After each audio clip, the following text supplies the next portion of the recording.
For 5 years I was the invisible shadow behind my husband's blinding success.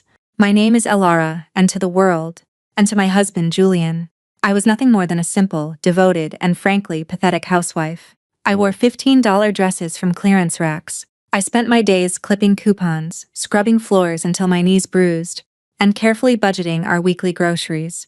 I packed his lunches, I ironed his tailored suits. I waited up until 2:00 a.m. with a hot plate of food when he worked late at the office. Julian thought I was ordinary. He thought he was the self-made king of his world, climbing the corporate ladder with nothing but his own brilliance and charm.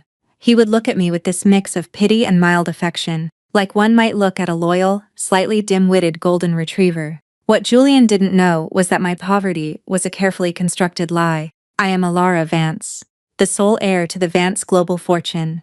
The very company Julian practically killed himself to climb, Sterling Holdings, was quietly acquired by my family's private equity firm 3 years ago. I owned the building he worked in. I owned the chair he sat on. But I wanted a marriage based on love, not money. I wanted a man who loved the girl in the cheap cotton dress, not the billionaire heiress. So, I played the part. And for 5 years I thought I had the perfect marriage. Today was our 5th wedding anniversary. It was also the day Julian was officially being promoted to Vice President of Marketing. He thought his relentless late nights and weekend business trips had finally paid off. He didn't know that I had made a single, silent phone call to the board of directors last week. The promotion was my anniversary gift to him, a reward for the man I loved with all my heart.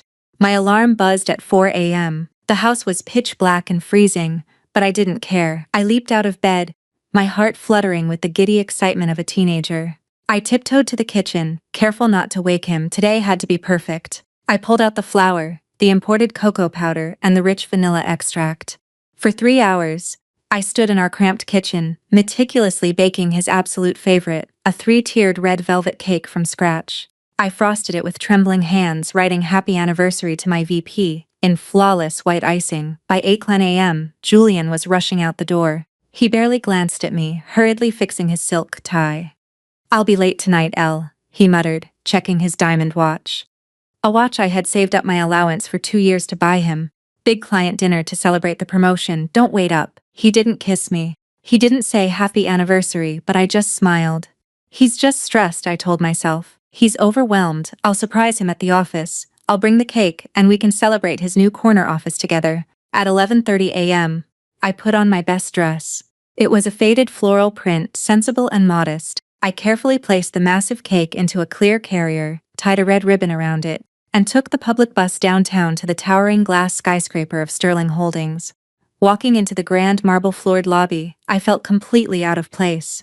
Women in Prada heels and men in bespoke Armani suits brushed past me, casting side-eyes at my cheap flats and the giant cake box in my hands. But I held my head high. I was going to see my husband, my successful, brilliant husband. I took the elevator to the 45th floor. The executive suite, the doors slid open, and a wall of sound hit me. It wasn't a normal workday. The entire floor had been transformed. Pop music thumped from expensive speakers. Waiters in white tuxedos carried silver trays of champagne, golden balloons spelling out "Congratulations." Julian floated against the ceiling. It was a massive, lavish party. I squeezed through the crowd of laughing executives, my heart swelling with pride. Look at him, I thought. Look at how much they respect him. Then, the crowd parted slightly, and my entire world stopped. Julian was standing in the center of the room. He looked incredibly handsome, holding a crystal flute of champagne, laughing that deep, booming laugh I loved so much. But he wasn't alone. Wrapped around his arm, pressing her body flush against his chest, was Chloe, his 24-year-old executive assistant. She was wearing a skin-tight, emerald green designer gown. Her hand was resting casually on his chest, her manicured fingers stroking his lapel. I froze. My breath caught in my throat. Maybe she's just congratulating him. My desperate, pathetic mind tried to rationalize. It's just a friendly gesture. Then Julian turned to her. He didn't just look at her. He looked at her with a raw, burning hunger I hadn't seen in his eyes for years. He reached up, cupping her cheek, and leaned in. He kissed her, not a friendly peck on the cheek, a deep, passionate, filthy kiss. Right in the middle of the office, right in front of the CEO, the board members, and 50 of his colleagues. And the crowd didn't gasp. They cheered. Someone whistled. They knew, everyone in this room knew, my vision blurred. The air was sucked out of my lungs. My chest cracked open, a physical agonizing pain tearing through my ribs. 5 years, the late nights, the cold dinners, the smell of unfamiliar perfume he blamed on crowded elevators. The truth crashed down on me like a ton of bricks, suffocating me, drowning me in humiliation. My hands went completely numb. Crash. The cake carrier slipped from my fingers. It hit the marble floor with a sickening thud. The plastic shattered. The beautiful 3-tiered red velvet cake I had spent hours baking exploded across the pristine white floor, looking like a fresh pool of blood. The sound acted like a gunshot. The music abruptly cut off. The cheering died. 50 pairs of eyes snapped toward the elevator. Julian pulled away from Chloe. He looked at the shattered cake, and then his eyes slowly trailed up to meet mine. I stood there, trembling violently, tears streaming down my face, looking like a beggar who had wandered into a royal banquet. I waited for the panic. I waited for the guilt. I waited for him to drop his glass, run to me, and beg for forgiveness. He did none of those things. His face didn't soften, it hardened. A flash of pure, unadulterated irritation crossed his features. He let out a long, heavy sigh, like a parent dealing with a toddler throwing a tantrum in a grocery store. He handed his champagne to Chloe, whispered something in her ear that made her giggle, and slowly walked over to me. Julian. I choked out, my voice breaking. I was shaking so hard my teeth rattled. Julian, what is this? What is she doing? He stopped 2 feet away from me. He looked down at the ruined cake, then looked at my faded floral dress with a sneer of pure disgust. What are you doing here, Alara? His voice was ice cold. No stuttering, no apologies, just annoyance. Today is our anniversary, I sobbed, pointing a shaking finger at Chloe, who was now sauntering over, a triumphant smirk playing on her glossy lips. You were kissing her. You were kissing your assistant. Keep your voice down, Julian snapped, stepping closer, his eyes narrowing into venomous slits. You're embarrassing me, as usual. I'm embarrassing you? I screamed, the shock finally giving way to a blinding white-hot rage. You are making out with a child in front of your entire department on our wedding anniversary. How could you do this to me? I gave you everything. I sacrificed my entire life for you. A sharp, mocking laugh echoed through the silent room. Chloe stopped right next to Julian. She looked me up and down, her eyes full of vicious amusement. Oh my God, Julian, is this her? Chloe sneered, her voice dripping with fake pity. Is this the famous charity case you've been dragging around for 5 years? She looks like she just crawled out of a dumpster. Chloe, please, I begged, my pride completely shattered. He is my husband, not anymore, sweetie. Chloe laughed, stepping closer. She deliberately tilted her champagne glass. A splash of dark amber liquid splashed directly onto my chest, soaking into the cheap fabric of my dress. Oops, she whispered, her eyes turning cruel. My hand slipped. You should probably go home and scrub that. It's what you're good at, right? Scrubbing floors? Because you certainly don't belong here in the corporate world with the adults. I gasped, looking down at the stain, then looked up at Julian, waiting for him to defend me, to say anything, to protect his wife of 5 years from being publicly humiliated by his mistress. Julian didn't flinch. He looked at me, his eyes dead and cold. Look at you, Alara, he said, his voice loud enough for the entire room to hear. Look at you, and look at her. I am a vice president now.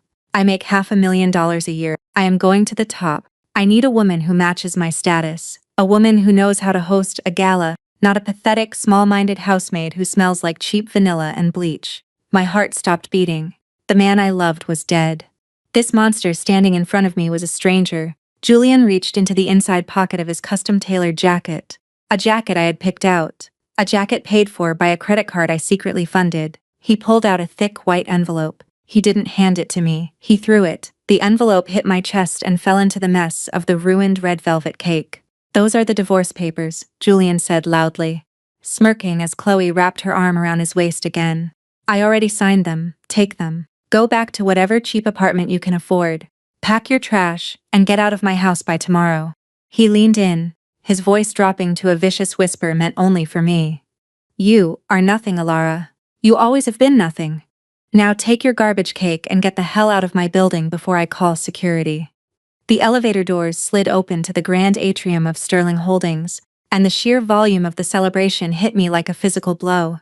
This wasn't just a department gathering. This was a spectacle. Crystal chandeliers cast a golden, flawless light over hundreds of people. Waiters in crisp white uniforms wove through the crowd, carrying silver trays of overflowing champagne flutes and delicate hors d'oeuvres. A new era, congratulations VP Lin. I stood at the edge of the room, clutching the plastic handle of my cake box so tightly my knuckles turned white. My faded $15 floral dress clung to me. My scuffed flats felt like lead weights on the polished Italian marble floor. I felt small. I felt entirely out of place. But my heart was pounding with a fierce, naive pride. He did it, I thought, tears of joy pricking my eyes. My husband did it. I began to push my way through the sea of bespoke suits and designer gowns. The air was thick with the scent of expensive cologne and arrogance. People shot me dirty looks, pulling their silk dresses away from me as if poverty were contagious. I ignored them. I was looking for him. And now, a toast. A voice boomed over the microphone. The crowd hushed. I froze, rising on my tiptoes. There he was. Julian. He stood at the landing of the grand staircase looking like a god among men. His tailored charcoal suit fit him perfectly. His hair was impeccably styled. He held a microphone in one hand and a glass of champagne in the other. He radiated power, confidence, and a blinding arrogance that I had always mistaken for ambition. They say that behind every successful man is a great woman. Julian's voice echoed through the massive atrium. The crowd chuckled warmly. My heart swelled. I took a step forward, a massive smile breaking across my face. He's going to talk about me, my foolish heart whispered. He's going to thank me for the late nights, for the sacrifices, for the 5 years of invisible labor. But the truth is, Julian continued, his voice dropping an octave, you can't reach the top if you're carrying dead weight. The crowd murmured, a ripple of surprised amusement washing through them. My smile faltered, my stomach dropped. For years I was held back, Julian said, his eyes scanning the crowd, completely missing me standing in the shadows. Anchored to mediocrity, bound to a life that was suffocating my potential. But success requires ruthlessness. It requires us upgrading your life, your mindset, your company. He turned to his right and extended his hand. From the shadows of the landing emerged Chloe, his 24-year-old assistant. She wasn't dressed for the office. She wore a backless, emerald green silk gown with a slit that ran dangerously high up her thigh. Diamonds glittered at her throat. She looked breathtaking. She looked expensive. She placed her hand in Julian's. He pulled her flush against his side. I couldn't have secured this vice presidency without my true partner. Julian purred into the microphone, looking down at Chloe with a hunger that made me physically sick. To Chloe, for showing me what it feels like to finally be with a woman of my own caliber. The crowd erupted into applause. Someone whistled. Julian leaned down. Chloe tilted her chin up, and right there, under the brilliant chandeliers, in front of hundreds of people, my husband kissed his mistress. It wasn't a peck, it was possessive, deep, filthy. The world stopped spinning. The air vanished from my lungs. A violent ringing noise deafened my ears. No, no, no, no. This is a mistake. This is a joke. This isn't real. My fingers went numb. Crash. The plastic cake carrier slipped from my deadened grip. It hit the marble floor with a brutal, echoing smack. The cheap plastic shattered into a dozen pieces. The massive, 3-tiered red velvet cake I had spent hours baking, the cake that said "Happy Anniversary" to my VP, exploded. Bright red crumbs and thick white frosting splattered across the pristine floor, looking exactly like a fresh crime scene. The heavy thud echoed through the silent atrium. The string quartet stopped abruptly. The applause died in an instant. Hundreds of heads snapped in my direction. The sea of people parted, leaving me standing completely alone in a wide, empty circle. Staring at the ruined cake at my feet, Julian pulled away from Chloe. His head snapped toward the noise. His eyes scanned the crowd and then they locked onto me. I was trembling violently. Tears poured down my face, hot and fast. I couldn't breathe. I couldn't speak. I just looked at him, my soul fractured into a million jagged pieces, begging silently for him to realize what he had just done. To show an ounce of remorse. To run down those stairs and hide me from the burning stares of his colleagues. He didn't move. His handsome face didn't soften with guilt. It contorted into a mask of pure, unadulterated disgust. He looked at me the way one looks at a cockroach that just scurried across a dining table. He handed the microphone to a stunned executive, whispered something into Chloe's ear, and began a slow, deliberate descent down the marble staircase. Chloe followed closely behind him, a wicked, triumphant smirk playing on her glossy lips. The silence in the room was deafening. The only sound was the click-clack of Julian's leather shoes approaching me. I opened my mouth. "J. Julian." My voice was a pathetic, broken croak. What is this?" He stopped 3 feet away. He looked down at the pulverized red velvet cake, then dragged his eyes up my faded dress, my bare, trembling legs. What the hell are you doing here, Elara? His voice wasn't a whisper. It was loud, cold, calculated. He wanted the audience to hear.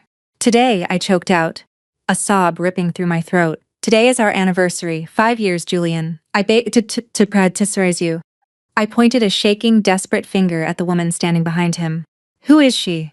Why are you kissing her? Someone in the crowd snickered. Are you deaf or just stupid? Julian sneered, crossing his arms over his chest. I just told everyone exactly who she is. She is my partner, the woman who actually belongs in this building. I am your wife, I screamed. The raw agony in my voice echoed off the high ceilings. I didn't care about the stares anymore. I didn't care about the whispers. My chest was physically ripping open. I gave you everything. I worked 3 odd jobs when you were an intern. I starved so you could buy your first tailored suit. How could you do this to me? Here? Now? Oh, please, spare me the martyr act. Julian rolled his eyes, letting out a loud, theatrical sigh. You didn't do anything for me, Elara. You held me back. Look at you. Just look at yourself. He gestured wildly at my clothes. You look like a maid who got lost on her way to the service elevator. I am a vice president making $500,000 a year. I dine with CEOs and politicians. What am I supposed to do with you? Bring you to a gala so you can ask if they accept discount coupons? The crowd erupted into cruel, mocking laughter. A few people pulled out their phones, the flash of their cameras blinding me. They were recording me. They were laughing at my absolute destruction. The shock was fading. A blinding, white-hot fury began to pump through my veins, replacing the blood. You arrogant, pathetic coward, I hissed, my voice dropping to a venomous whisper, though I knew the silence carried it perfectly. You think this title makes you a god? You think this money makes you a man? Chloe stepped forward, cutting Julian off. She moved with the predatory grace of a snake, her stiletto heels clicking sharply against the marble. She stopped inches from my face. I could smell her expensive perfume. The same perfume I had smelled on Julian's collar for months. The perfume he swore was just air freshener from the lobby. It makes him out of your league, sweetie, Chloe purred, her eyes scanning me with blatant revulsion. She held a fresh glass of red wine in her hand. She swirled it slowly. You know, for months, Julian told me how miserable he was, Chloe said loudly, making sure every executive in the room caught her words. He told me he had to go home to a depressing, uneducated little housewife who smelled like garlic and bleach. I actually felt sorry for you. But seeing you now, screaming in the middle of a corporate event like a deranged lunatic, I just feel disgusted. Shut your mouth, I spat, my hands curling into fists. You are nothing but a cheap homewrecker. Chloe's eyes flashed with malice. Cheap? She laughed. A high, mocking sound. Honey, the shoes on my feet cost more than your entire miserable life. Without breaking eye contact, Chloe deliberately tilted her wrist. A waterfall of deep red Pinot Noir splashed directly onto my chest. The cold liquid soaked instantly into the thin fabric of my floral dress, spreading like a massive bloody stain dripping down my stomach and pooling at my scuffed shoes. I gasped, the cold shock stealing my breath. Oops, Chloe whispered, her eyes dancing with sheer cruelty. My hand slipped. But hey, look on the bright side. It distracts from the ugly pattern of that rag you're wearing. You should run along home now and scrub that out. It's the only skill you actually possess, right? Scrubbing. I stood paralyzed, soaked in wine, surrounded by ruined cake, encircled by hundreds of wealthy elites who were whispering, pointing, and laughing at my humiliation. I looked at Julian. I waited for the line to be drawn. Even a terrible husband wouldn't let another woman physically assault his wife in public. Julian didn't flinch. He didn't reprimand her. He smiled. He actually smiled. Are you done throwing your little tantrum, Elara? Julian asked, utterly unfazed by the wine dripping from my chin. Because this is a professional event and you are trespassing. He reached into the breast pocket of his jacket. He pulled out a thick, crisp manila envelope. He didn't hand it to me. He threw it. The envelope hit my chest, right over the wine stain, and fell to the floor, landing in the smeared white frosting of the cake. The flap popped open, revealing thick legal documents with bold black text. Petition for dissolution of marriage. Those are the divorce papers, Julian announced, his voice ringing with absolute finality. I signed them this morning. I am taking the apartment. I am taking the car. You get exactly what you brought into this marriage. Nothing. He took a step closer, leaning down so his face was inches from mine. His breath smelled of expensive champagne and betrayal.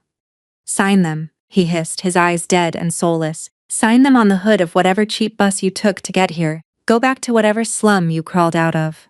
And if you ever show your face near me or my company again, I will have security drag you out by your hair. Do you understand me?" I looked down at the papers. I looked at the ruined cake. I looked at the wine dripping onto the floor. My company. He called it his company. The tears stopped falling. The trembling in my hands vanished, replaced by an icy, terrifying stillness. The agonizing pain in my chest crystallized into something else entirely. Something dark. Something absolute. I didn't scream. I didn't cry. I slowly bent down. My fingers brushed the sticky frosting as I picked up the divorce papers. I stood back up, clutching the envelope, and looked Julian dead in the eye.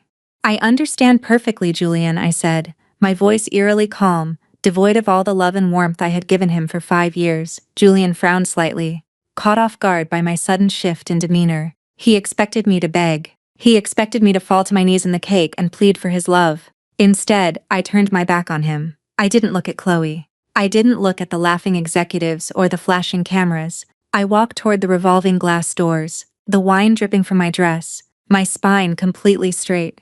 "You want me out of your company, Julian?"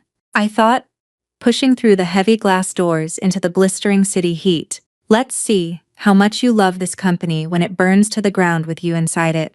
The heavy glass doors of Sterling Holdings slid shut behind me, abruptly cutting off the music, the murmurs, and the cruel, mocking laughter of the crowd. The sweltering afternoon heat of the city hit my face, heavy and suffocating.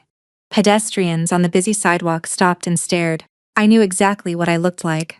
A pathetic, hysterical woman in a cheap, wine-soaked dress, smelling of cheap vanilla and ruined frosting, clutching a damp manila envelope. A broken housewife who had just lost her entire world. But as I stood there on the concrete, staring up at the gleaming 45-story skyscraper, a strange thing happened. The pain stopped. The agonizing, chest-crushing grief that had paralyzed me moments ago simply evaporated. In its place, a terrifying, absolute, and freezing clarity washed over my mind. The tears dried on my cheeks. The trembling in my hands ceased entirely. I didn't feel broken, I felt awakened. I walked to the curb and raised my hand. A black town car taxi pulled up immediately. The driver took one look at my stained clothes, the smeared frostwashing on my knuckles, and hesitated, his hand hovering over the lock button. I didn't wait for his permission. I opened the door, slid onto the pristine leather seat, and slammed it shut. "Ma'am, you're going to ruin the upholstery," the driver started, looking at me in the rearview mirror, with a mixture of pity and annoyance. "Drive," I said. My voice didn't shake. It was perfectly level, stripped of the soft, accommodating tone I had used for the last 5 years. "Where to?" "Just drive," I commanded, my eyes locked on the towering glass building fading in the rear window. I opened my cheap, faux leather purse. Past the clipped grocery coupons, past the carefully folded receipts, I reached into a hidden zippered lining. I pulled out a sleek, matte black satellite phone, a phone Julian didn't know existed. A phone I hadn't turned on in 3 years. I pressed the power button. The screen glowed to life, bypassing all cellular networks, connecting directly to a private encrypted server. I dialed a single-digit speed dial. It rang exactly once before a crisp, cultured, and immediately recognizable voice answered. "Vance, State. Office of the Chief Counsel. Richard speaking." I took a slow, deep breath, shedding the skin of Alara the housewife, and stepping back into the chilling reality of who I actually was. "Richard," I said softly, "it's Alara." There was a microsecond of silence on the line. When Richard spoke again, the polite professional tone was replaced by immediate razor-sharp attention. "Miss Vance, it has been a long time. Are you safe?" "I am safe, Richard." Frosting-covered fingernail. "But my extended vacation is officially over." "I see," Richard said. He didn't ask questions. He never did. "And what of Mr. Julian? Has he passed the evaluation?" I let out a short, hollow laugh that held zero amusement. The evaluation. That's what this entire marriage had been. When I fell in love with Julian 5 years ago, he was a hungry, ambitious junior analyst. I was a 22-year-old billionaire heiress desperate for a normal life. I wanted to know if a man could love me for my soul, not my family's $500 million empire. So I hid my identity. I played the poor, devoted girl, but I wasn't entirely naive. Behind the scenes, I pulled the strings. When Julian complained about his salary, I secretly bought the apartment building we lived in and lowered our rent so he could afford it. When he needed a car, I had my shell company lease him a Mercedes at a fraction of the cost. And when he wanted to work at Sterling Holdings, I didn't just get him an interview. I had Vance Global's private equity arm quietly acquire the entire damn company. Every stepping stone of his self-made success was placed there by my hands. I was the architect of his entire reality. No, Richard, I said, my voice dropping to a whisper colder than absolute zero. He failed spectacularly. I am deeply sorry to hear that, Miss Vance. Shall I prepare the standard separation agreements? No. I snapped. I looked down at my ruined dress. I remembered the taste of the red wine. I remembered the triumphant smirk on Chloe's face, and the dead, soulless eyes of the man I had worshipped. I don't want a separation, Richard. I want a slaughter. Understood.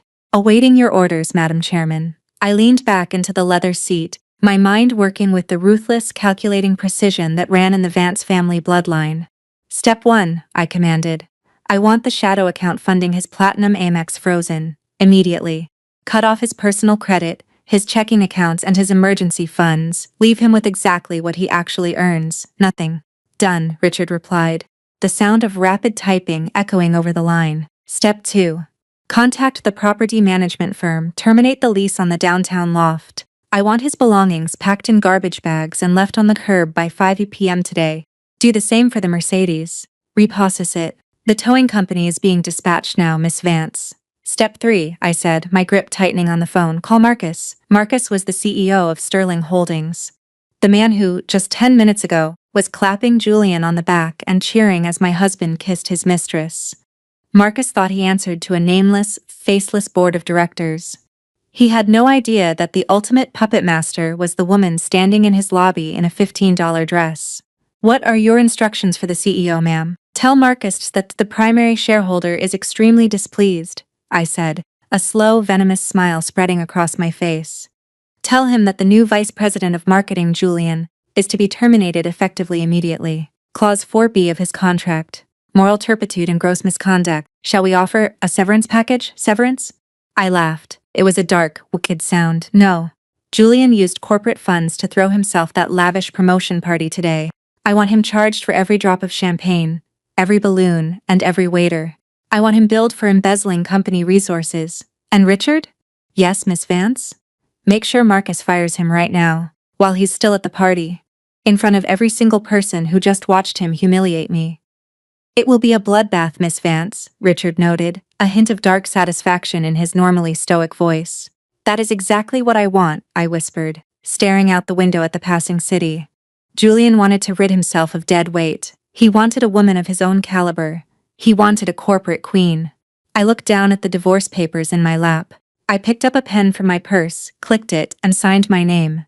Not Alara the housewife, but Alara Vance, chairman of the board, with vicious, jagged strokes.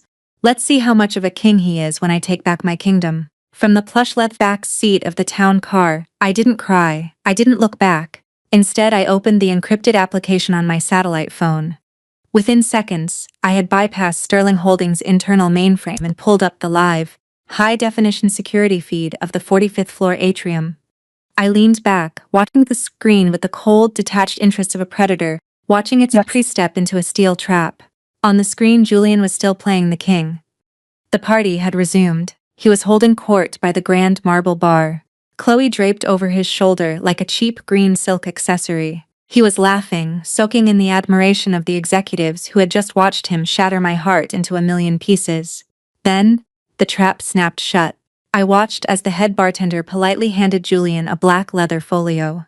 The bill for the extravagant catering, the ice sculptures, and the endless rivers of Dom Perignon. Julian didn't even look at the total. With a smug, arrogant flick of his wrist, he pulled out his metallic platinum American Express card, the card funded entirely by my shadow accounts, and dropped it onto the silver tray.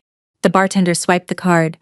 Beep beep, the machine flashed red. Declined. On the screen, I saw Julian frown. He laughed it off, making a joke to the crowd, and handed the bartender a second card. A black Visa. Beep beep, declined. Julian's smile faltered. A vein pulsed in his forehead. He aggressively dug into his wallet, slapping down a third card, then a fourth. Every single piece of plastic he owned. Declined. Declined. The crowd around the bar fell silent. The admiring whispers turned into confused murmurs. Chloe pulled her arm away from his shoulder. her manicured eyebrows knitting together in annoyance. "Is there a problem, Julian?" she asked, her voice carrying over the music. "Just a bank error." Julian snapped, his face flushing a furious, embarrassed red. He pointed a trembling finger at the bartender. "Run it again, manually. Do you know who I am?" Before the bartender could touch the machine, the VIP elevator doors violently exploded open. Marcus, the CEO of Sterling Holdings, sprinted into the atrium. He wasn't walking with his usual polished corporate grace. He was running. He was sweating profusely, his tie loosened, his face the color of wet chalk. He looked like a man who had just looked down the barrel of a loaded shotgun. "Cut the music!" Marcus roared, his voice cracking with absolute panic. "Cut the damn music right now!" the DJ scrambled. The heavy bass of the pop music died instantly. The sudden silence in the massive room was deafening. Marcus marched straight to the grand staircase, grabbed the microphone, and pointed a shaking finger directly at my husband, Julian. Marcus barked, his voice echoing off the marble walls. "Step away from the bar, step away from the employees."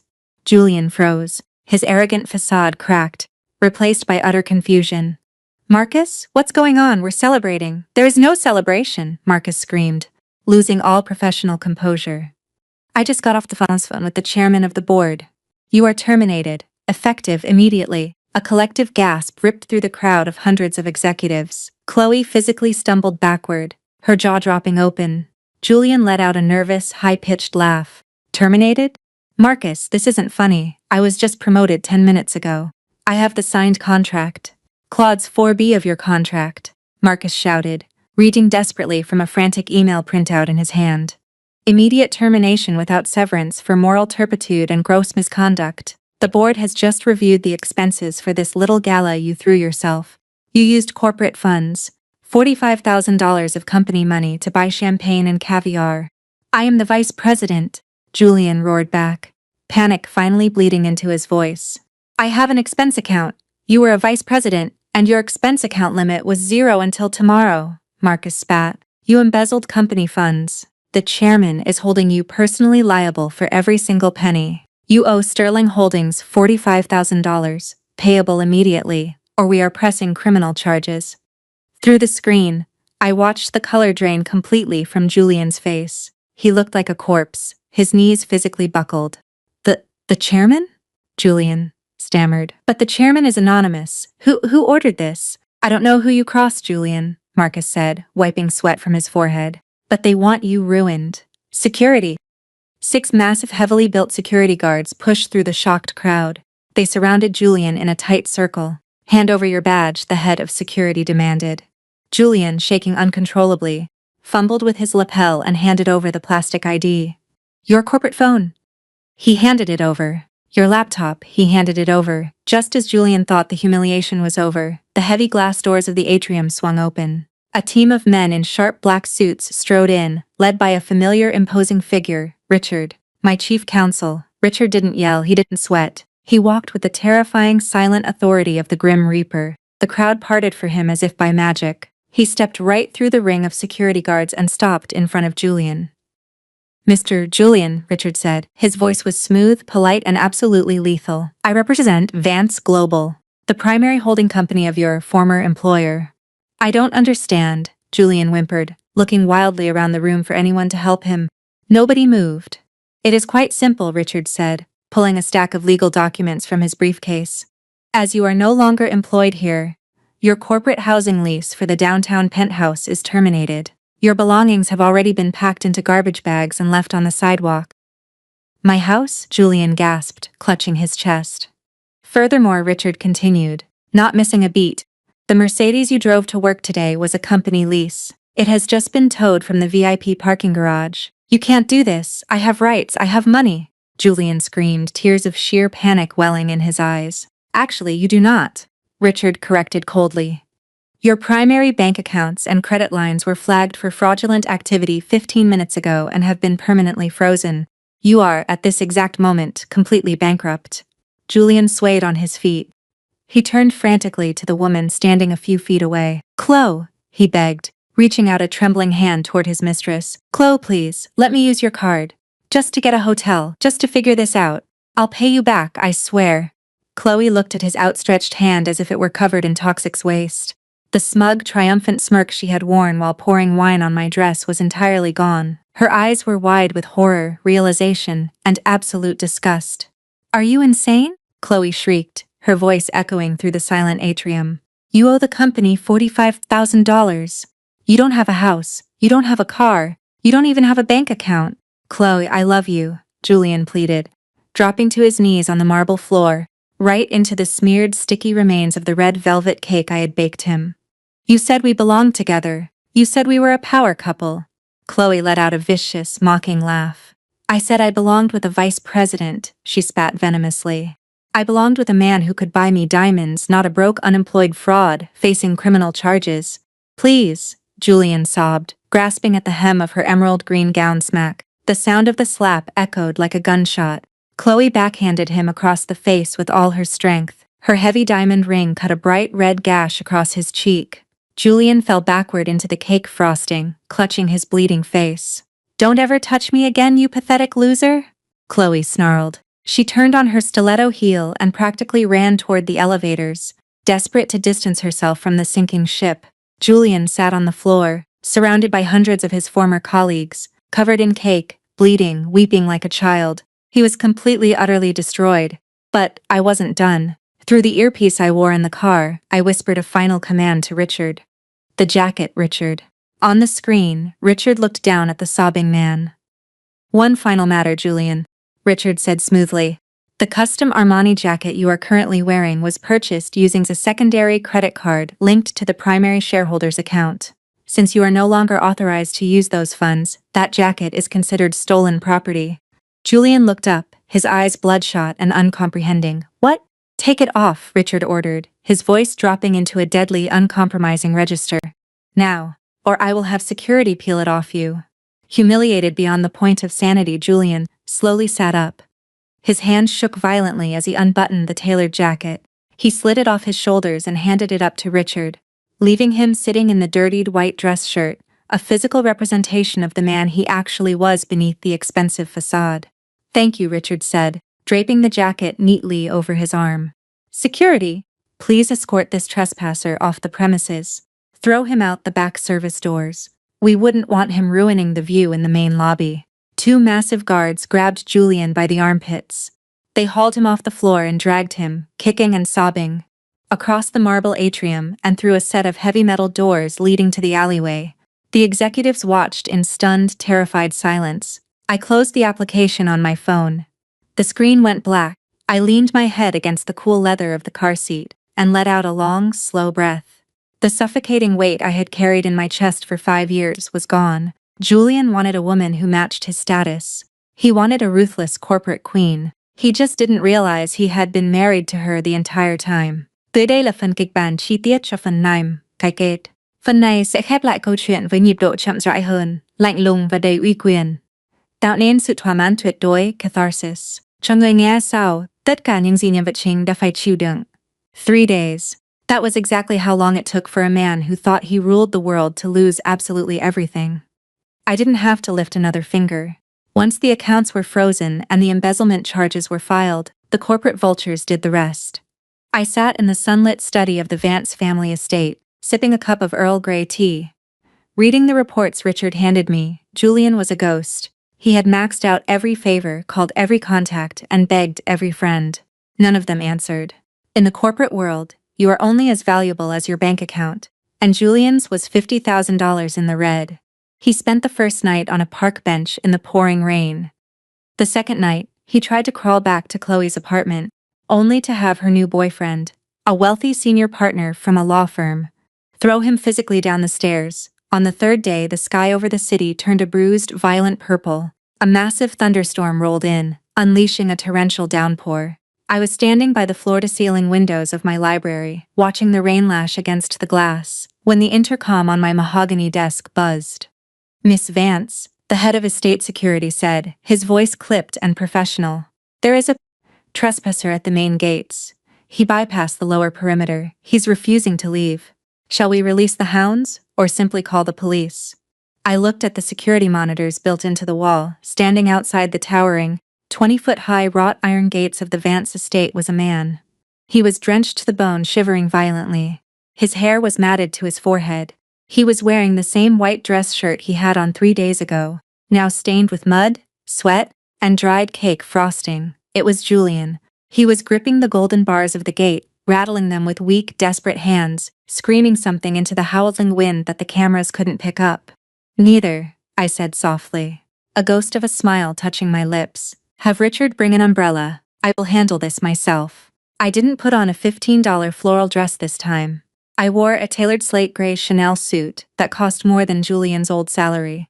I wore my grandmother's diamond choker. I slipped on a pair of black Louboutin heels. I looked exactly like what I was, the apex predator of the food chain he had tried so desperately to climb. As the heavy oak doors of the mansion opened, the roar of the storm was deafening. Richard walked silently beside me, holding a massive black umbrella over my head, keeping me perfectly dry while the world around us drowned.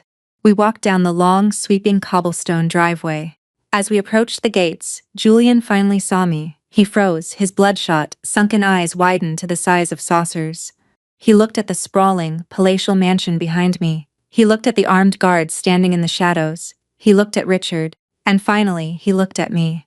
The realization hit him with the force of a freight train. The pathetic, uneducated little housemaid he had thrown away was the undisputed queen of an empire he couldn't even fathom. His knees gave out. He collapsed into the mud, his hands gripping the iron bars like a prisoner begging for a pardon. "Alara." His voice was a broken, raspy croak, barely audible over the thunder. "Alara.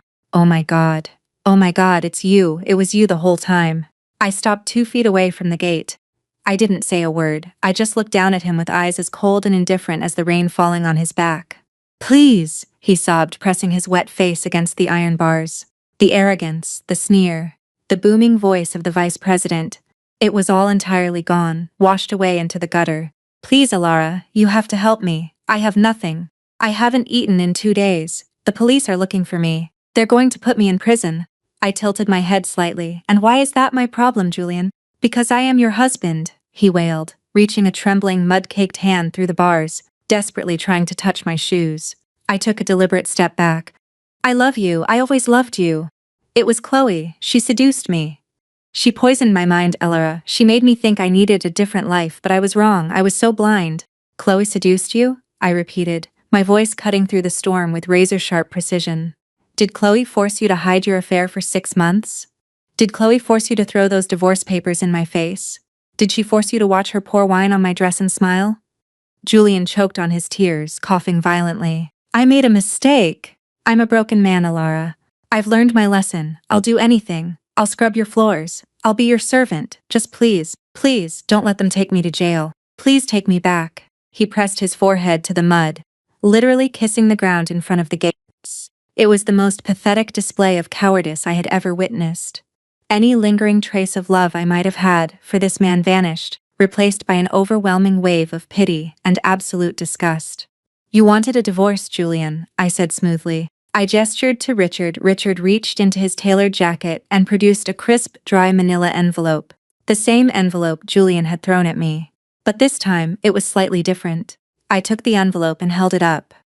"I signed the papers, just like you asked," I said, my voice eerily calm. "But my legal team made a few amendments. Since we are dissolving the marriage, and since I was the primary benefactor of your lifestyle, you are legally responsible for reimbursing the estate for the last 5 years of fraudulent expenses. The rent, the cars, the tailored suits. You don't just owe the company $45,000, Julian. You owe me $2 million. Julian's head snapped up. His face turned ashen. $2 million? He whispered, his eyes rolling back in his head. "You wanted to be a self-made man," I smiled, a chilling venomous curve of my lips. "Now you truly are. You have exactly what you earned." I tossed the manila envelope through the bars. It landed in the mud right next to his face. The pristine white paper began to soak up the dirty rainwater. Then, I opened my designer clutch. I reached inside and pulled out a single dull silver quarter. I looked Julian dead in the eye, watching the last flicker of hope die in his soul. I dropped the coin. It fell in slow motion, hitting the muddy puddle in front of him with a soft plop. "Here," I whispered, the final nail in his coffin. "Bus fare. To get out of my sight. Don't ever dirty my driveway again." I didn't wait for his response. I turned my back on him. "Close the gates, Richard," I commanded. "With pleasure, Madam Chairman." As Richard and I walked back up the sweeping cobblestone path toward the warmth and light of my empire, the massive iron gates began to groan shut. Behind me, Julian's wails turned into agonizing, primal screams. He slammed his fists against the metal, shrieking my name, begging, pleading, crying out to a god that was no longer listening. I didn't look back, I didn't flinch. The heavy oak doors of the mansion closed behind me with a solid echoing thud. The storm outside was entirely silenced. The dust had finally settled, and my shoes were perfectly clean.